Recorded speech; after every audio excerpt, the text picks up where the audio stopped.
Coba Anda bayangkan situasi ini. Usia Anda 45 tahun.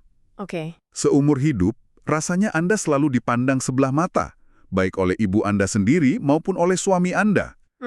Rasa percaya diri Anda itu rendah banget, sampai-sampai untuk urusan bisnis, Anda pernah mengaku nggak tahu bedanya pendapatan sama modal. Wah, sampai segitunya ya? Iya, lalu tiba-tiba sebuah tragedi terjadi.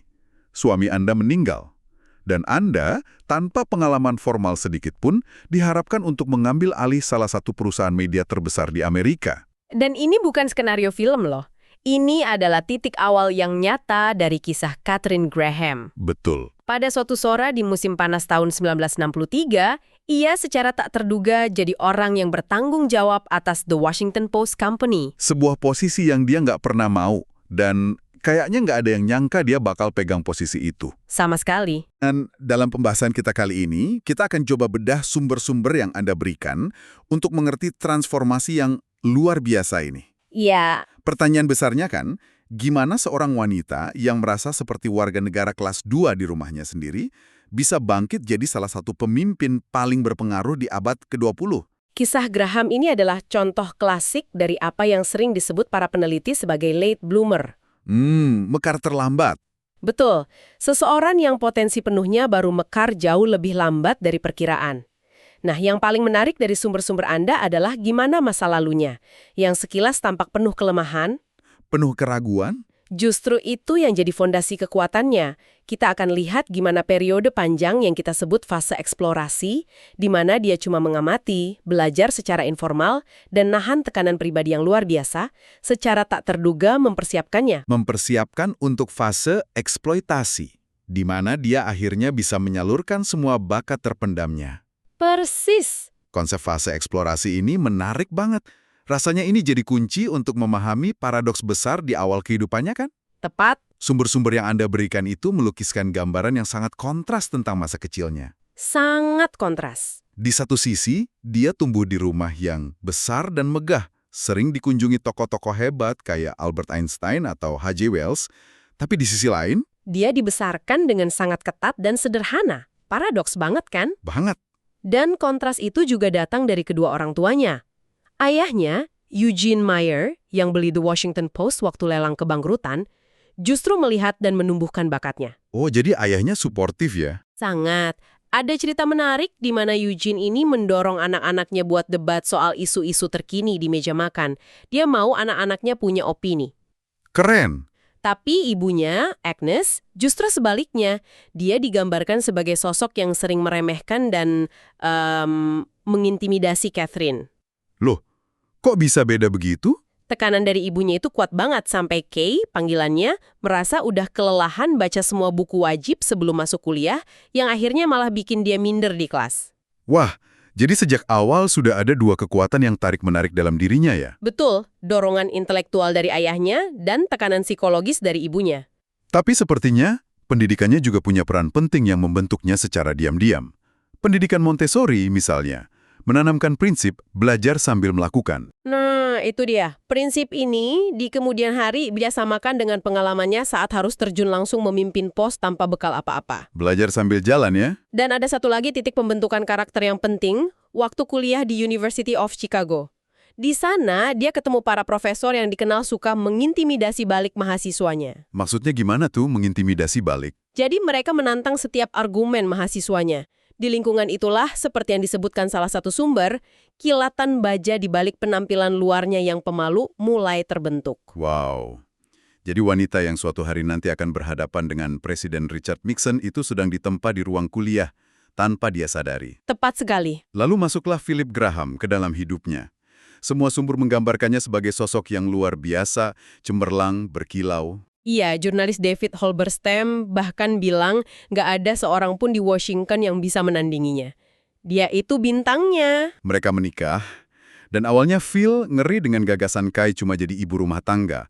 Tapi setelah Kai hamil anak pertama dan memutuskan berhenti kerja, ceritanya berubah total. Iya, ada kutipan suratnya ke seorang teman yang menggambarkan perasaannya saat itu. Sesuatu seperti, aku pasrah dengan senang hati pada kehidupan yang tenang seperti sayuran. Wah, pasrah banget kedengarannya. Dia sepenuhnya menerima peran domestik, tapi Phil yang diam-diam berjuang melawan depresi manik dan alkoholisme, secara perlahan tapi pasti mulai memadamkan ambisi dan rasa percaya diri istrinya. Ini yang menjedihkan. Kay sendiri nulis di memoarnya, "Aku menjadi pesuruhnya dan, terlebih lagi, menerima peranku sebagai warga negara kelas 2. Semakin hari semakin tidak yakin pada diriku sendiri." Secara internal, ini adalah fase pengumpulan data dan pengalaman yang krusial. Katharine Graham sedang mengumpulkan ketahanan mental, Ketahanan dari mana? tekanan psikologis yang konstan dari suaminya yang temperamental, dan ibunya yang kritis, itu bikin dia terbiasa menghadapi intimidasi tingkat tinggi. Jadi ketika bertahun-tahun kemudian Gedung Putih mencoba menekannya, Perasaan diintimidasi itu sudah nggak asing lagi buat dia. tepat, dia sudah terlatih. Sepertinya ayahnya Eugene melihat sesuatu yang nggak dilihat orang lain, bahkan oleh Kay sendiri. Apa itu? Ada kutipan menarik di mana Eugene membandingkan Kay dengan boneka tiup yang bawahnya diberi pemberat. Dia bilang, nggak peduli berapa kali dijatuhkan, ia akan selalu bangkit kembali. Wah, firasat seorang ayah ya. Kayaknya begitu. Dia sangat khawatir tentang menantunya, si Phil, tapi dia merasa tenang karena ada Kay di sana. Ini seperti firasat tentang kekuatan tersembunyi yang belum muncul. Itulah esensi dari apa yang kita sebut persiapan yang tidak efisien. Persiapan yang tidak efisien. Terlihat berantakan, nggak terarah, bahkan menyakitkan pada masanya. Tapi sebenarnya, di bawah permukaan, fondasi untuk sesuatu yang luar biasa besar sedang dibangun. Dan fondasi itu akan segera diuji dengan cara yang paling tragis. Dan tak terbayangkan. Dan ujian itu datang pada bulan Agustus 1963. Setelah perjuangan panjang dengan kesehatan mentalnya yang semakin memburuk, Philip Graham bunuh diri. Momen yang menghancurkan. Dalam sekejap, dunia Katharine Graham hancur. Tapi di tengah kedukaan itu, ia dihadapkan pada sebuah dilema besar. Hampir semua penasihatnya, orang-orang kepercayaan di sekitarnya, menyarankan hal yang sama. Jual saja perusahaannya. Betul, lepaskan beban ini dari keluarga. Dan inilah momen yang jadi titik balik atau pivot point dalam hidupnya. Salah satu sumber Anda menekankan bahwa momen krisis seperti ini harus dimanfaatkan, bukan cuma ditangisi. Pemicunya ya. Betul. Bagi banyak late bloomer, pemicunya seringkali adalah sebuah krisis, kehilangan pekerjaan, perceraian, atau seperti dalam kasus Graham, sebuah tragedi. Keputusannya di momen inilah yang akan menentukan sisa hidupnya. Dan dia melakukan sesuatu yang gak disangkan siapapun. Dia menentang nasihat semua orang. Apa yang dia lakukan? Dia berdiri di hadapan dewan direksi yang semuanya laki-laki dan berkata, "Saya tidak akan menjualnya." Dia memutuskan untuk menjalankan bisnis itu sendiri. Wow, Itu adalah tindakan pertama yang benar-benar miliknya. Sebuah deklarasi bahwa dia nggak akan lagi jadi warga negara kelas 2. tepat sekali. Itu adalah perpindahan yang dramatis dari fase eksplorasi yang pasif ke fase eksploitasi yang aktif. Dia nggak lagi jadi penonton. Dia nggak lagi cuma mengamati dari pinggir lapangan, dia melompat ke tengah arena. Momen itu adalah kelahiran Mrs. Graham, sang CEO. Dia mengambil alih kendali atas narasinya sendiri. Tapi mengambil alih kendali itu satu hal, mempertahankannya adalah hal lain. Dan arena yang ia masuki itu penuh dengan tantangan yang akan menguji keberaniannya sampai ke batas akhir. 3 ujian besar kan? 3 ujian besar datang berturut-turut, dan masing-masing dari ujian itu bisa dengan mudah menghancurkan perusahaan yang lebih kecil atau pemimpin yang lebih lemah. Yang pertama, kasus Pentagon Papers tahun 1971. Ini situasinya genting sekali. The New York Times udah lebih dulu nerbitin sebagian dokumen rahasia perang Vietnam itu, tapi kemudian pemerintah berhasil dapat perintah pengadilan untuk menghentikan mereka. Lalu bolanya pindah ke The Post. Tiba-tiba, The Washington Post dapat ribuan halaman dokumen yang sama. Bola panas itu pindah ke tangan mereka. Saya coba bayangkan situasinya. Di satu sisi ada tim hukum dan bisnis yang panik, di sisi lain ada para jurnalis yang idealis.